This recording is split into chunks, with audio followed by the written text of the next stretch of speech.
একটা সুন্দর টিয়া পাখি উড়তে উড়তে এসে শাড়ির উপর বসে গিয়েছে। দেখেছেন, টিয়ার সব পালকের রং শাড়ির মধ্যে চলে এসছে। এত পরিমাণ সুন্দর শাড়ি যে মানে টিয়া পাখির সাথে তুলনা করা যায়। টিয়ার মতন সুন্দর একটা শাড়ি। দেখেন, এটা হচ্ছে শাড়িটার আঁচলের অংশ, কি পরিমাণ কাজ করা এই আঁচলের অংশটা, এবং পুরোটা শাড়ি জুড়ে কিন্তু একই রকম ঘন করে কাজ করা। আর এটার পাড়টা একটু দেখেন, পাড় দেখলে শাড়ির প্রেমে পড়বেন না আবার, একদম কিন্তু শাড়ির প্রেমে পড়তেই হবে, শাড়ির প্রেমে পড়তে বাধ্য। এত পরিমাণ সুন্দর একটা শাড়ি। এটা হচ্ছে আমার পুরো শাড়িটা, শাড়ির আঁচলটা দেখিয়েছি। আর এই হচ্ছে আমার শাড়ির সাথে ব্লাউজ পিস। দেখেন কতখানি কাজ করা আছে ব্লাউজ পিসটায়। চমৎকার সুন্দর একটা শাড়ি।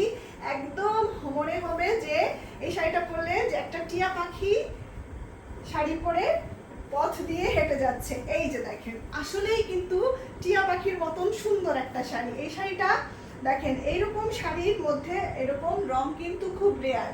এই শাড়িটা চটজলদি করে কিন্তু আপনারা নিয়ে নিতে পারেন।